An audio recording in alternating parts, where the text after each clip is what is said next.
Hello students, তোমাদের সবাইকে আমাদের চ্যানেলে ওয়েলকাম জানাই। আগের ক্লাসে আমরা তোমাদের ক্লাস 10-এর সেকেন্ড সামেটিভ পরীক্ষার জন্য 3টে চ্যাপ্টার তাপের ঘটনাসমূহ, রাসায়নিক গণনা এবং তড়িৎ প্রবাহ রাসায়নিক বিক্রিয়া, এই 3টে চ্যাপ্টার থেকে তোমরা 1 মার্কসে যে সমস্ত প্রশ্নগুলো দেখে যাবে, যেগুলো তোমাদের এমসিকিউ এর আকারে, এমসিকিউ বা very short answer type question, মানে মেনলি তোমাদের একটি শব্দ বা একটি বাক্যে উত্তর দাও, সত্য মিথ্যা স্তম্ভ মেলানো নানাভাবে দেওয়া থাকে। সেই 1 মার্কসের আমরা 3টে চ্যাপ্টারের সাজেশন আলোচনা করেছি উত্তর সহ। এর আগে আরও দুটো ক্লাস দেওয়া হয়েছিল যেখানে তোমাদের যে 6টা চ্যাপ্টারের সেকেন্ড সামেটিভ পরীক্ষা হবে, সেই 6টা চ্যাপ্টার থেকে যে সমস্ত 2 মার্কসের 3 মার্কসের প্রশ্নগুলো দেখে যাবে, যেগুলো দারুণ ইম্পর্টেন্ট, তার আমরা সাজেশনগুলো দুটো ক্লাসের মধ্যে আলোচনা করে নিয়েছি। যারা সেই ক্লাসগুলো দেখোনি অবশ্যই দেখে নিও। তার কারণ তোমরা যেমন এখানে দেখতে পাচ্ছ চলতড়িতের ক্ষেত্রে একটা 2 নম্বর প্রশ্ন, 3 নম্বরে দুটো প্রশ্ন, গাণিতিক প্রশ্ন আছে। সেই বড় প্রশ্নগুলো সাজেশন 6টা চ্যাপ্টার থেকে দেওয়া হয়ে গেছে, সেগুলো অবশ্যই দেখে নিও। সেখান থেকেই কিন্তু আশা করা যায় তোমাদের সেকেন্ড সামেটিভ পরীক্ষার বেশিরভাগ প্রশ্ন, ম্যাক্সিমাম নাম্বার অফ কোশ্চেন কিন্তু তোমরা কমন পাবে। আজকে আমরা 4 নম্বর যে চ্যাপ্টার চলতড়িৎ, তার আমরা মানে সেখান থেকে যে সমস্ত 1 মার্কসের প্রশ্নগুলো আছে সেগুলো দেখব। প্রথম প্রশ্ন দেখো, রোধের এসআই একক তোমরা জানো, রোধের এসআই একক হচ্ছে ওহম। এরপরে ফিউজ তারের বৈশিষ্ট্য, ফিউজ তারের রোধাঙ্ক খুব বেশি হয় এবং গলনাঙ্ক খুব নিম্নমানের হয়, মানে কম হয়। তাহলে নিম্ন গলনাঙ্ক এবং উচ্চ রোধাঙ্ক। লেঞ্জের সূত্র থেকে আমরা কি জানতে পারি? আবিষ্ট প্রবাহের অভিমুখ আমরা লেঞ্জের সূত্রের সাহায্যে জানতে পারি। এবং আরও একটা প্রশ্ন আসে যে লেঞ্জের সূত্র কোন সংরক্ষণ নীতিকে মেনে চলে? সেটা হচ্ছে তোমরা জানো যে শক্তি সংরক্ষণ নীতি বা সূত্র। এরপর উষ্ণতা বাড়ালে অর্ধপরিবাহীর রোধ কী হয়? অর্ধপরিবাহী মানে তোমরা জানো যেমন সিলিকন, জার্মেনিয়াম, এগুলোর ক্ষেত্রে উষ্ণতা বাড়ালে রোধ কমে। এমনিতে অন্যান্য পরিবাহীর ক্ষেত্রে আমরা যেমন তামা, রূপো এগুলো দেখতে পাই, সেগুলো যদি উষ্ণতা বাড়ানো হয় তাহলে সেখানে রোধটা কিন্তু বেড়ে যায়। কিন্তু অর্ধপরিবাহীর ক্ষেত্রে ব্যতিক্রম, উল্টো ঘটে, উষ্ণতা বাড়ালে রোধটা কমে। নেক্সট, একটি যন্ত্রের উদাহরণ দাও যেখানে তড়িৎ শক্তি যান্ত্রিক শক্তিতে রূপান্তরিত হয়। বৈদ্যুতিক মোটরে যদি আমরা তড়িৎ পাঠাই সেখানে মোটরটা ঘোরে, তাই না? তার মানে সেখানে তড়িৎ শক্তিটা যান্ত্রিক শক্তিতে রূপান্তরিত হচ্ছে। যারা প্রথমবার চ্যানেলটিতে এসছো অবশ্যই চ্যানেলটি সাবস্ক্রাইব করে নিও। আমরা অলরেডি আমাদের একটা চ্যানেল রয়েছে, সেটা হচ্ছে এইচকে এডু হাব। সেখানে আমরা প্রথমে ক্লাস 10 পর্যন্ত সমস্ত ক্লাসগুলোই প্রোভাইড করতাম। সেখানে তোমরা ফিজিক্যাল সায়েন্স, লাইফ সায়েন্সের পুরনো ক্লাসগুলোও পাবে এবং তোমাদের পরশোর টেস্ট পেপার এবং এবিটিএ টেস্ট পেপারের গত 3টে বছরের সলিউশন তোমরা সেখানে পেয়ে যাবে ফিজিক্যাল সায়েন্স, লাইফ সায়েন্সের। এবার আমরা সবেমাত্র এই চ্যানেলটা শুরু করেছি, যখন তোমরা এটা দেখতে পাচ্ছ এইচকে এডু হাব 2.0। এখানে শুধুমাত্র ক্লাস 10-এর এখন থেকে শুধুমাত্র ক্লাস 10-এর যাবতীয় ভিডিও, মানে তোমাদের টেস্ট পেপার হোক বা তোমাদের ফিজিক্যাল সায়েন্স, লাইফ সায়েন্সের সাবজেক্টিভ ক্লাস, তোমাদের গাণিতিক প্রশ্নের ক্লাস, সবগুলো তোমরা এখানে কিন্তু পাবে, কেমন? আর এছাড়া এখানে আমরা সাজেশান, তোমাদের সেকেন্ড সামেটিভ পরীক্ষা শেষ হয়ে গেলে তোমাদের টেস্ট পরীক্ষার আগে তোমরা কীভাবে প্রিপারেশান নেবে, পুরো টেস্ট পরীক্ষার আগে তোমাদের কিন্তু পুরো রিভিশন চলবে ফিজিক্যাল সায়েন্স, লাইফ সায়েন্সের, এবং সাজেশান মাধ্যমিক পরীক্ষার আগে পর্যন্ত তোমরা সম্পূর্ণ গাইডেন্স এখন থেকে এই চ্যানেলের মধ্যে পেয়ে যাবে। তাই অবশ্যই চ্যানেলটি সাবস্ক্রাইব করে নিও। এরপর নেক্সট কোয়েশ্চেন আমরা যাবো উষ্ণতা। আচ্ছা, 5 নম্বর প্রশ্ন, একটি যন্ত্রের উদাহরণ দাও। সেটা হলো আমাদের তড়িৎ শক্তি যান্ত্রিক শক্তিতে রূপান্তরিত হয় বৈদ্যুতিক মোটর। তড়িৎ পরিবাহিতার একক হচ্ছে ওহমের উল্টো, তাই না? ওহমের উল্টো, ওহমকে যদি আমরা উল্টো করে লিখি তাহলে কী হবে? MHO, মো। মো, এটা কি বলা হয়? সিমেন্সও বলা হয়। এরপরে অ্যাম্পিয়ারের সমতুল্য কোনটা? দেখো, ভোল্ট ওহম ইনভার্স বা ভোল্ট পার ওহম। ভোল্ট পার ওহম, এটা হচ্ছে হিসেব মতো অ্যাম্পিয়ার। তড়িৎচালক বল, কার্য, আধানের মধ্যে সম্পর্ক হচ্ছে কিউ মানে হচ্ছে W/V। আধান মানে হচ্ছে এখানে কার্য বাই তড়িৎচালক বল, বা W সমান আমরা লিখতে পারি VQ, কেমন? কার্য মানে হচ্ছে তড়িৎচালক বল ইন্টু আধান। তড়িৎ কোষে কোন শক্তি রূপান্তরিত হয়? এখানে রাসায়নিক শক্তিটা তড়িৎ শক্তিতে রূপান্তরিত হয়। বৈদ্যুতিক মোটরের আর্মেচারের ঘূর্ণনের অভিমুখ নির্ণয় করা যায় ফ্লেমিংয়ের বাম হস্ত বা লেফট হ্যান্ড রুল এর সাহায্যে। তড়িতের আধানের এসআই একক কোনটা? কুলম। বৈদ্যুতিক সুইচকে তোমরা জানো লাইভ তারের সঙ্গে যুক্ত করা হয়। নেক্সট একটা গাণিতিক প্রশ্ন, এখানে 1 নম্বরের গাণিতিক প্রশ্ন আসে অনেক সময়।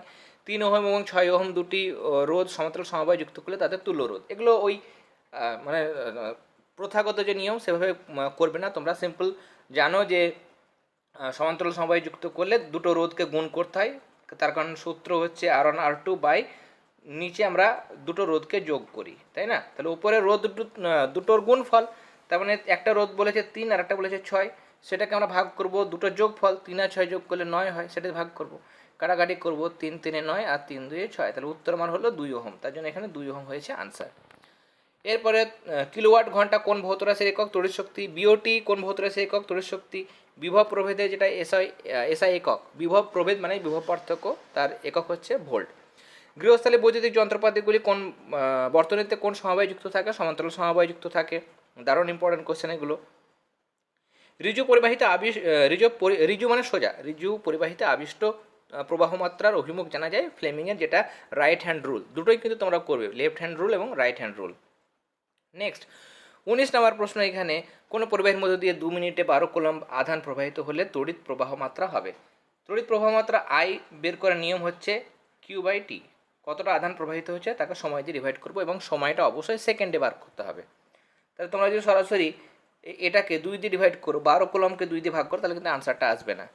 তার কারণ আমি অলরেডি বলে দিলাম যে সময়টাকে সেকেন্ডে তোমাকে আনতে হবে। তাহলে 2 মিনিট মানে কত সেকেন্ড, 2 মিনিট মানে 60 দিয়ে গুণ করবো তবে সেকেন্ডে আসবে, তাই না? 120 লিখতে পারো বা 2 গুণে তো 60 রাখতে পারো, কাটাকাটি করো, এটা 6 হয়, এবার 6কে 60 দিয়ে ডিভাইড করলে কত হবে, 0.1 এত অ্যাম্পিয়ার। কোনো পরিবাহীর দৈর্ঘ্য অপরিবর্তিত রেখে ব্যাস অর্ধেক করলে পরিবাহীর রোধ কী হবে, পরিবাহীর রোধ পূর্বের 4 গুণ হবে। এরপরে দেখো 21 নম্বর কোশ্চেন, লাইভ তারের বর্ণ হলো, আনসার হবে বাদামি। 22 নম্বর প্রশ্ন, 1 কুলম্ব মানে কত ইএসইউ আধান, ইলেকট্রোস্ট্যাটিক ইউনিট, সেটা হচ্ছে 1 কুলম্ব মানে 3 × 10⁹ ইএসইউ আধান। এরপরে আর ব্যাসার্ধের একটি তারের রোধ হচ্ছে ক্যাপিটাল আর, একই দৈর্ঘ্য কিন্তু 2R ব্যাসার্ধের অপর একটি তারের রোধ কত হবে। আমরা এখানে জানি যে রোধ যেটা রোধ সেটা কি হয়, কার সমানুপাতিক হয়, সেটা হচ্ছে দৈর্ঘ্যর সঙ্গে সমানুপাতিক। আচ্ছা সময় চিহ্নটা দেবো না যেহেতু এখানে সমান চিহ্ন হবে না, তাহলে L/A, এ হচ্ছে প্রস্থচ্ছেদ। তাই এটাকে আমরা লিখতে পারি πr², এই এটাকে আমরা কি লিখতে পারি πr², কেমন? তাহলে যদি আমরা এলটা না লিখি তাহলে শুধু πr² লিখতে পারবো, সমানুপাতিক πr² লিখতে পারবো, বা শুধু আমি পাইটা বাদ দিলাম r² লিখলাম। তাহলে ব্যাসার্ধের সঙ্গে ব্যাসার্ধের বর্গের সঙ্গে ব্যস্তানুপাতিক, তাই না? তাহলে ব্যাসার্ধ এখানে কত হয়ে গেল, 2R হয়ে গেল। তাহলে এখানে এই আর এর বদলে 2R বসাই, যদি বসিয়ে দিই আমরা 2R বসাই, তাহলে 2R এর স্কোয়ার, তাহলে 2 এর স্কোয়ার কত হয়, 4 হয়। তাহলে 1 4 সামনে চলে আসে, আর বাদ বাকি এটা 1 r² যেমন ছিল সেরকমই থাকে। তাহলে পূর্বের 1 4 গুণ হয়ে গেল, তাহলে R/4 হবে এখানে আনসার। এরপর 1 বিউটি সমান কত জুল, 3.6 × 10⁶ জুল। ফিউজ তারকে বর্তনীর কোন সমবায় যুক্ত করা হয়, শ্রেণী সমবায়। ফিউজ তারের উপাদান 75% সীসা বা লেড এবং 25% টিন। এরপরে দেখো 240 ভোল্ট আর 60 ওহম বাতির রোধ কত। রোধ বের করার এখানে নিয়ম কি, এখানে তোমরা জানো যে পি মানে আমরা পি মানে জানি সেটা হচ্ছে V²/R। তাহলে আমরা রোধ বার করতে হবে, তাহলে রোধ বার করবো কী করে, আর মানে লিখবো V²/P, তাই না, V²/P। তাহলে V² মানে কত, 240 × 240 করবে, 240 × 240 করবে, আর বাই পি মানে 60 ক্ষমতা, 60 4 6 24 হয়, তাহলে 4 থাকে, 240কে 4 দিয়ে গুণ করবে, 960 ওহম হবে আনসার। নেক্সট তড়িৎ প্রবাহ মাত্রা ব্যবহারিক একক হচ্ছে অ্যাম্পিয়ার। CFL এর পুরো নাম হচ্ছে কম্প্যাক্ট ফ্লুরোসেন্ট ল্যাম্প। ওয়াট মানে কি, ওয়াট মানে হচ্ছে ভোল্ট ইন্টু অ্যাম্পিয়ার। শ্রেণী সমবায়ে প্রতিটি রোধের মান প্রতিটি রোধের কোনটি অপরিবর্তিত থাকে। এখানে তড়িৎ প্রবাহ মাত্রা শ্রেণী সমবায়ের ক্ষেত্রে একই থাকে, কোনো পাল্টায় না, প্রত্যেকটা রোধের মধ্য দিয়ে একই পরিমাণে তড়িৎ প্রবাহ মাত্রা কিন্তু যায়। আর সমান্তরাল সমবায়ের ক্ষেত্রে কোনটা একই থাকে, বিভব প্রভেদ, প্রত্যেকটা রোধের বিভব প্রভেদ বা বিভব পার্থক্য একই থাকে। একটি ইলেকট্রনের আধান হচ্ছে দেখো -1.6 × 10⁻⁻19 কুলম্ব। নেক্সট আদর্শ ভোল্টামিটারের রোধ কত। ভোল্টামিটার যদি বলে তাহলে রোধ হবে অসীম, যদি এখানে অ্যামিটার দেয় তাহলে সেখানে কিন্তু হয়ে যাবে 0। ওকে, তাহলে আদর্শ ভোল্টামিটারের রোধ অসীম, আদর্শ অ্যামিটারের রোধ হচ্ছে 0। কোন যন্ত্রের সাহায্যে তড়িৎ চলক বল মাপা যায়, পোটেনশিও মিটার যন্ত্র। রোধাঙ্কের এসআই একক হচ্ছে ওহম মিটার।